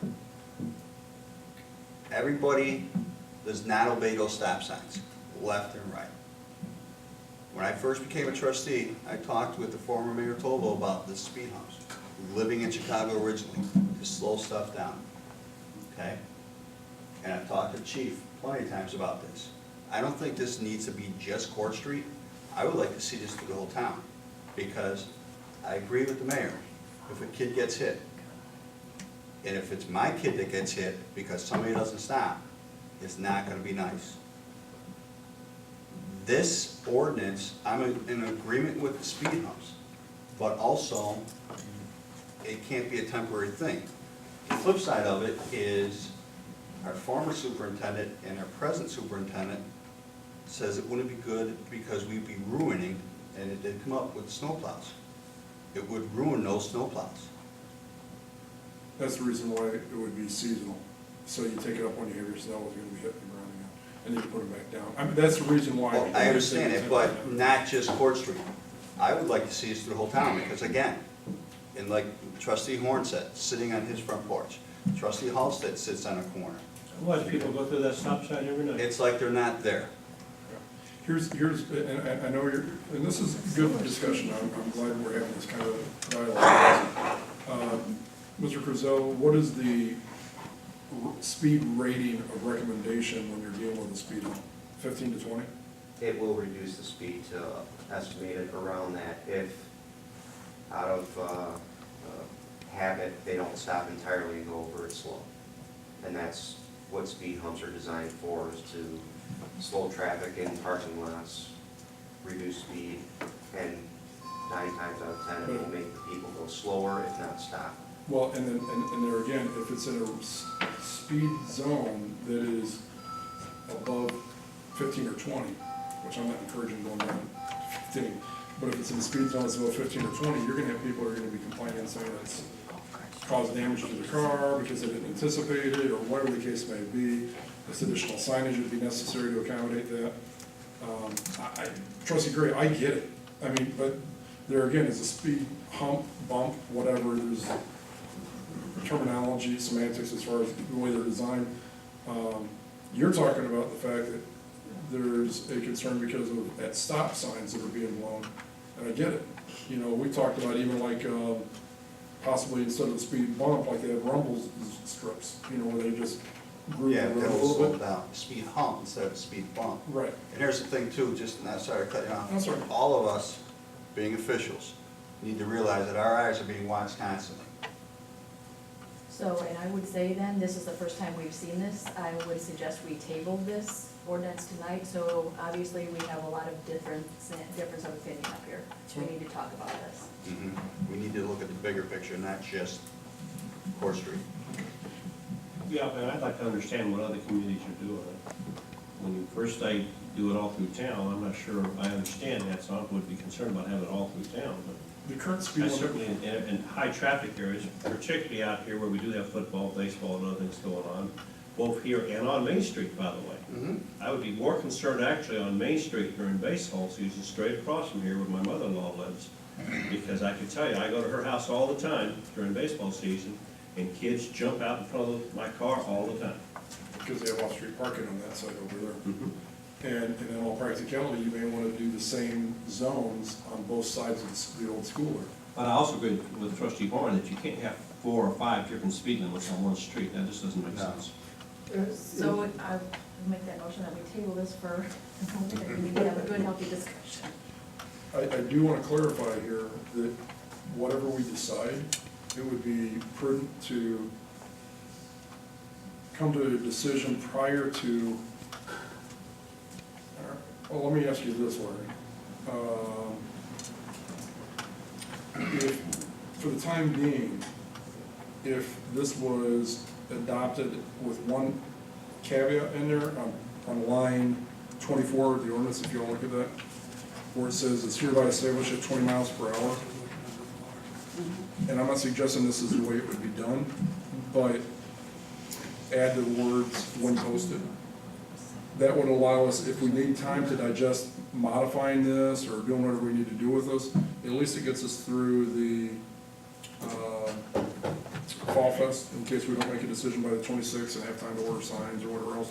That would allow our Public Works to put barricade signs out that, little sawhorse signs that say speed limit 20. Otherwise, we have no ability to even enforce that reduced speed, even on a temporary basis. Is that correct, Chief? Yes. What if we only adopt section 2? Or with the dates of Fall Fest? We're gonna close that street off, aren't we? No. He said they want to leave it open, that's why. They want to leave it open to increase visibility so people aren't just obscured from what's going on there. That's they're Ruben and the volunteers had to, Chief even. Chief, what went into the dialogue on that? Essentially, the dynamic has been that, everybody's always wanted Fall Fest to improve attendance, and one of the problems with Fall Fest has always been we direct everybody around it. We close the roads and people can't actually see it. It's kind of hard for somebody to get to Fall Fest and know about it if they're from outside the community. And that was one of the principal reasons to leave the road open, police it a little closer. This would also, I believe, in theory, would also help reduce some overtime of police presence. Because by simply reducing the speed and allowing for the possibility of temporary speed humps, we wouldn't necessarily have to have an officer at each end for the block traffic issues. Is that correct, Chief? Yes, you could put 1 instead of 2. So, if y'all want to table it, that's fine. But do take into account the relevance on an ongoing basis. You can do it when flashing or something like that, like they do when the school zone's almost, but prime is in, who's gonna turn the flashers on or off and determine that? I think it's easier just to predict that it's just like a school zone, whatever the case may be. And it may be up and down and whatever the case may be in that regard. If you wanna drop it to 25 and do it for, what's our unposted speed in town, 25? Any unposted speed in town on any surface street, because it's a thoroughfare, would be 30 by state law. Okay. 25 is what we've adopted by ordinance. I'll second the move to table it. I will make a motion to table this ordinance until All right, you motioned it, Horn seconded, kind of in reverse order, but I get it. Phil, any other discussion? Yeah, I mean, I understand, I hear what you're saying. I'm not convinced that opening up is gonna bring any more traffic in, because my concern would be opening that road up means people are gonna stop and try to let people off on that road as they come through, and that's gonna create more of a traffic hazard. But that's probably a separate issue. But there's no reason we couldn't have something by the next meeting, if this is that important, so that we do something before the fall fair. I just think that we need to have something that allows us to have reduced speed at the very least, not necessarily knowing date certain, but allowing us, and I don't know, Chief, how this would, or Larry, how this would work, but at the very least, being able to have a temporary reduced speed, at the very least, at the discretion. I don't know, can you write a generic as posted, option? So we have currently it's 30, 25 by local ordinance. Can you have it lower than that as posted throughout the village? So like if you have something going on, Kids Day, Fall Fest, circus, you know, whatever it is, and regardless of the street that it happens to be on, you can actually just have an allowance for public works to have temporary reduced speeds. I believe, Your Honor, most of the times you want to make it something of a permanent nature, so there's not that much discretion with someone, otherwise it could be challenged. I mean, I'd be in favor if we're not ready for this, if we haven't made a definitive decision, then let's close the street off like we've done in previous years. We're not gonna lose fall fair because of that. No, it's fine. And then let's take some time, and let's do the right thing here. Certainly, I agree with Trustee Gray, you need to slow it down, but I'd like to see some consistency. And I'd like to see something that's developed for the long run, not just for the short run. By the way, the point of insight about the rumble strips option, if the rumble strips in front of your house, you may not be happy about it because you'll hear that boom every time somebody's driving by. Usually be, because they don't stop. I don't particularly, I agree, I've got a four-way stop, I don't want rumble strips out there, I just want people to stop. I'd like to call for the question. Let's just, It's we fine. got the motions? Yeah. It's fine. All right, roll call. Excuse me, Trustee Gray. Yes. Alston. Yes. Horn. Yes. Pop. Yes. Raisik. Yes. And Gonzalez. Yes. Or anything else? May I bring up one other thing, Your Honor? We received a request, if the board can approve it tonight, and they could reaffirm it the next board meeting. If the board recalls, we entered into a redevelopment agreement with Court Street Properties, which is, I believe, Monee Heating and Air Conditioning. The gentleman's completed all of his work. His lender has now asked us to assign the rights under the redevelopment agreement to George Stafford and his company, Monee Piatone Heating and Air Conditioning. It doesn't affect us at all.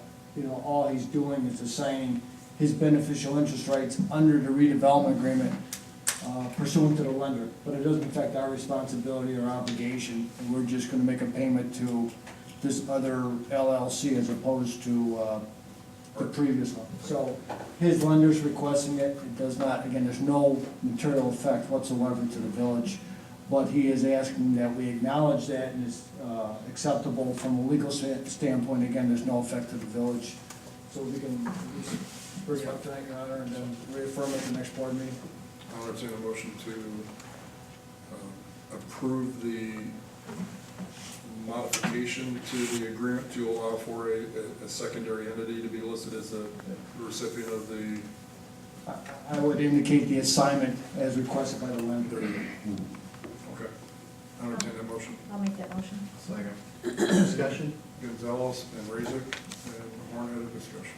So is this the last hurdle that he has, that he can actually break ground, as far as you know? I believe that's one of the things he was waiting on, because there was, the way the agreement was written, it had the slightly incorrect reference to his business entity, so he needed that clarified, that's all. So the lender wasn't going to give him money with a mislabeled entity reference. Roll call. Trustee Alston. Yes. Horn. Yes. Pop. Yes. Raisik. Yes. Gonzalez. Yes. And Gray. Yes. Can we make sure that's on the agenda for a reaffirmation? Where are you gonna draft a letter to?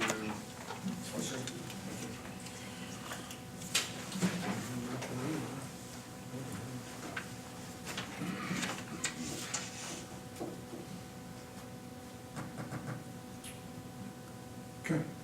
Anything in our new business? Can I just make a statement? Sure. This has nothing to do with village business, but I just wanted to bring something up. I don't know if all of the public knows that there are some of us up here and some of our village employees and some of our friends and families very recently have had a lot of health stuff going on. And I just go into the old cliche, if you have your health, you have everything. So I want for all of you, please, ladies, have your mammograms. Boys, go and do the turn your head and cough. Please, all of you, go have your colonoscopies and have your heart checked, okay? And this is from the bottom of my heart. We all need to take care of ourselves, okay?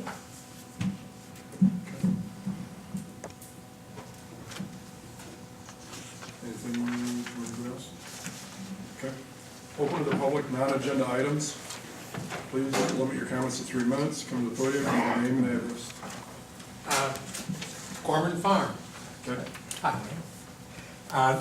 would say, we live not too far from the particular lake, and I thought, with my window open, I was old guy, and thought, I'm gonna go to bed early, at 9 o'clock, and I'm laying down, and I'm hearing these cars. What is going on? And of course, eventually, it was obvious what was going on, and the police showed up, and I thought they did a great job considering the overwhelming numbers. And then I was thinking, what kind of party is this? And I was Googling, looking, and I guess they called them rave parties. And one stuck out that happened in Hinton Township in Michigan on the 2nd this month. They had 2,000 kids show up out in the middle of this township. 6 people had to go to the hospital, and it was just a mess. And I'm not sure, is this a rave party? Are they tweeting? These people that go there don't know the people that are throwing the party. I don't think.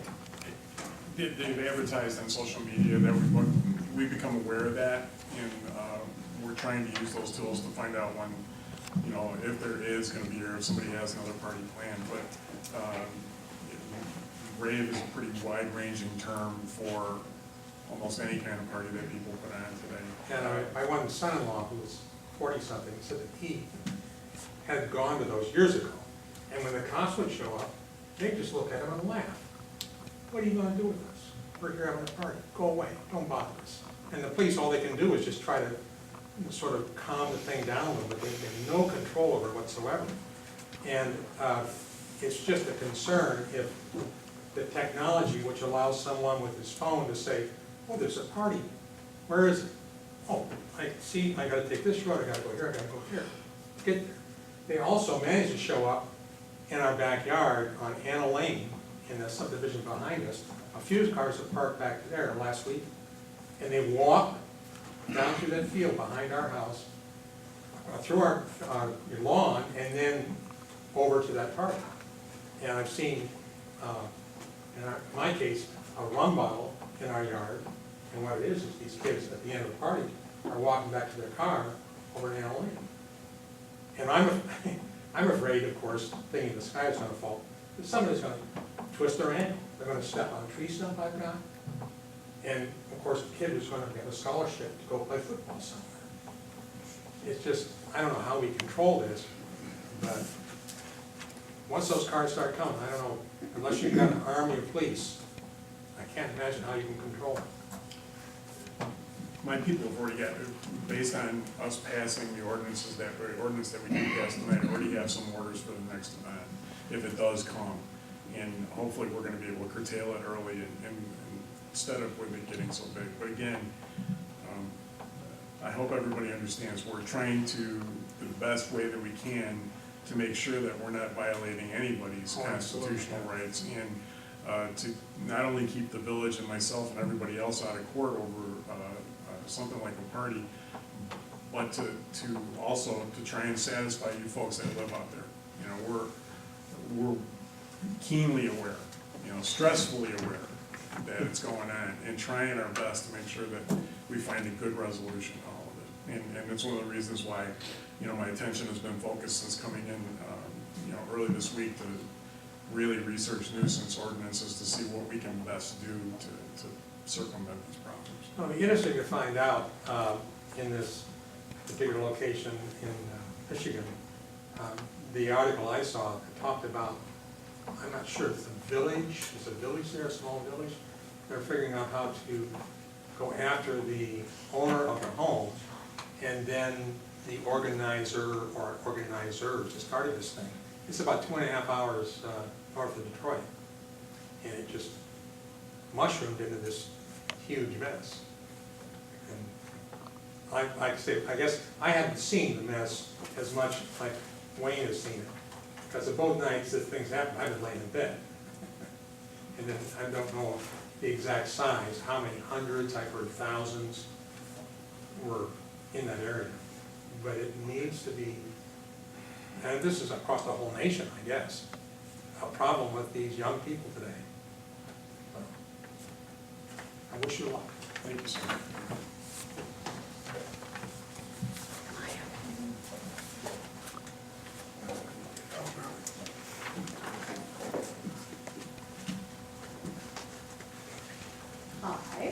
Jackie Hurlin, 25620 Shoal Creek Drive. It was wonderful tonight to hear about all of the volunteers that we've had, and it's from Golf Vista, Kids Day, EMA, volunteering for the Fall Fest. And now I'd like to give you an opportunity. The Homeowners Association of Golf Vista is sponsoring a night at the races at Balmoral Park. That's going to be after all of your doings, and that's going to be September 14th. This is for the Manufacturer and Homeowners Association of Illinois. It's an association that, for people that live in our type of housing, we are very fortunate to live in the type that we have and where we are. But there are a lot less fortunate people that park owners do not take care of and help. And the Manufacturer and Homeowners Association of Illinois, headed up by Terry Nelson, who is really our lobbyist in Springfield, works very, very hard for very little money. And that's the reason we're putting on this night at the races. It's a fundraiser, and we invite all of you to join us. We have all kinds of opportunities. You can help us, raffle tickets and dinner and coming out to the night and having a good night at the park. And with that invitation, we are looking for sponsors for that night. And for $100, the Village of Monee could be a sponsor, a corporate sponsor, for that night. You have sponsored us in the past, and we would like to know if you would like to take the opportunity to sponsor us again.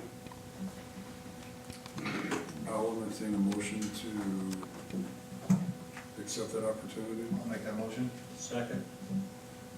Raisik and Holston, momentary discussion.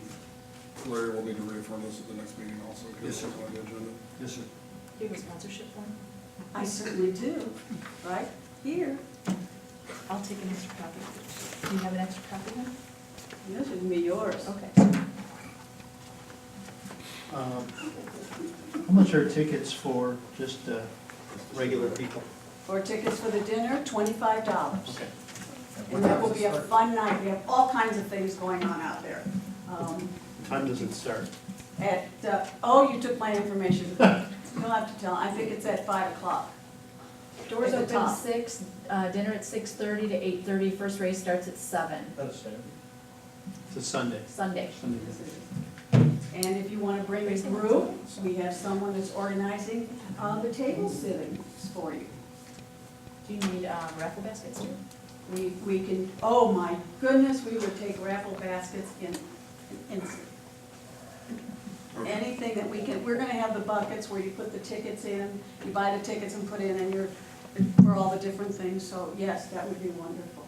Any help you can give us, all of our volunteers that volunteer for you would just be really willing and happy if you helped us. You're such a good salesman. I think that was the, have you take a vote on this or whatever? I you have to picked do? up on that. Was there a motion? Yeah, we had a motion in a second. Yeah, well, we had some discussion going on, so Right. I'll do a roll call if we can. Trustee Horn, Yes. Pop, I'll abstain. Grayson, Yes. Gonzalez. Yes. Gray, Yes. and Holston. Yes. Thank you very much. Jackie told me if I did that, she wouldn't vote for me if I run again. She'll abstain. We really do appreciate it, and we love working with the village. I have a question though. I have heard that it is now set up that we can pay our water bills differently than we have. Daryl, do you want to come and give a brief description on that? Oh, good. Because I know the questions are gonna come up. And we would do it. If it would help, we could probably have a little workshop over at either here at the village hall or at your clubhouse. Like Well, that'd be great. Registration and stuff. Norb, you heard that? Yeah. Take that I away. signed up today. And Norb's gonna be doing the workshop, so there you go. You're more than welcome to come by, you know, and I'll set you up. Norb and I went through it today, and, you know, you'll have a automatic debit account every other month, so, if you need some assistance, I can definitely help you with that. Michelle, you've helped people sign up for that too when they've gone out. No, you don't, oh, stop it. Yeah. So Darrell, go ahead and give a brief explanation if you would. Yeah, we do have the online billing going on through PSN, a third-party vendor. Residents are able to go online via the Village of Monee website, in which they can click a link and they'll be sent to a page in which they can put in their information, account number, address, and things of that nature to fill their water bills out. You can pay by credit card, debit card, checking account. There's a convenience fee for debit cards and credit cards. However, checking fees, using a checking account, you will not incur any additional fee for that. We've been working with PSN to make it more user-friendly, and it seems that we're getting to that point. If you want to do an automatic ACH and you're having difficulty, anyone can give me a call, stop by the office, and I'd be happy to assist anyone in that. Did you get any calls last week? Everything seemed to go okay last week? It's down from the previous billing cycle. Maybe had one call, so looking pretty good so far. Did we get the issues, I know you and I talked about some of the technical. Last week I sent an email regarding the look of the site, regarding the PSN site. We're trying to get it to look more like the Village of Monee website, and that should be up within the next day or so. All right, thank you, Darrell. Anybody else under open to the public? I need to go back to one item Larry reminded me, wasn't on the agenda, but we did meet with Roderick. Yesterday? Monday. It's a blur. They had, for part of the development agreement for the property that they're looking at, they had put some pretty high expectations for what they were hoping to get out of the village, $2 million, and also some date certain delivery of sanitary and water, or that we'd be facing penalties. We all kind of chuckled at them and said, yeah, nice try. But Larry has been doing a really good job with Ruben and DJ as well, interacting with us, and I know that Larry has been talking with their council, trying to establish the most reasonable balance of what they're going to be bringing to our community, what it's costing us to have them there, what would benefit from that. And I think that, you know, with the negotiations that Larry's involved in, that we will come up with something that's palatable to them. But at the same time, realizing that a lot of this infrastructure we've been talking about, we don't want to have to spend our money unnecessarily for something that is currently serving primarily one business, potential. So there's some things that Larry's working out the details on, along with Ruben and stuff. So I think, you know, we'll just keep working at that. And the bottom line is, there will be on the August 26th meeting, which is our next meeting on a Tuesday, by the way, to everybody. It's Tuesday instead of Wednesday that week. On that meeting, that will be an item on the agenda, because they need to know whether they're gonna buy the land or not. This is still optional for them. They're still evaluating all the costs of moving from where they're at, some of the other options they're looking at. So they're going to have, I think they have to make a determination with the current property owner. Sure. By the end of the month. So at our 26th meeting, they're just evaluating where we're at on some things. So they could probably get it extended again, but, you know, bottom line is that's currently where they're at. So, and we want to move it along as much as we possibly can. I mean, this is a good opportunity for us to be at 60 jobs initially, or double that in a few years. I mean, those are all, it all sounds good, and we hope for the best. Meanwhile, if we can make some improvements in that area and other areas, it makes all the rest of the property more valuable to other developments. So it's a win-win. We're just trying to manage being financially responsible in that. So at the next meeting, we'll have a discussion regarding the specifics that Larry is able to go lawyer to lawyer and all that with, and Chris Spezia, I guess, is the attorney for Yes, sir. the other organization. Or anything else on that? If I may, they'll probably be present at the next meeting, their representatives. They'll probably ask the board for a thumbs up or a thumbs down on the redevelopment agreement. We'll give a bullet point so the board's aware of what the terms are. As the mayor indicated, the biggest obstacle, I guess, is the infrastructure request. It was pretty steep, as the mayor indicated, and rightfully so. Financial, there's no bonds being issued, so it's a pay-as-you-go. I think there's 8 years left on the TIF. So from a financial standpoint, there's not a liability to the village, but from the infrastructure, that's what we're working on. Because they requested a very aggressive timetable with a penalty clause, which was eliminated, but verbally. Let's make sure it's in writing. So if you're gonna do a bullet point for us, can we have that well in advance of the meeting if they're coming to the next meeting? Absolutely. Hopefully Larry will work some of those things up Yes. within the next week, hopefully. By Monday or Tuesday. And as business development trustee, I'd like to be involved. Yes, sir.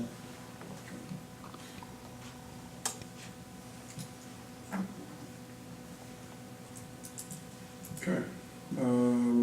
I don't believe that this time there's any reason to go into executive session. I guess we did.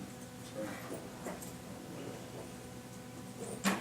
And I'll entertain a motion to adjourn. I'll make that motion. Second.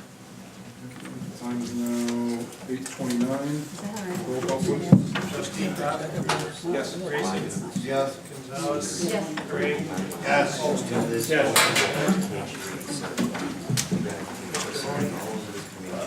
Yes.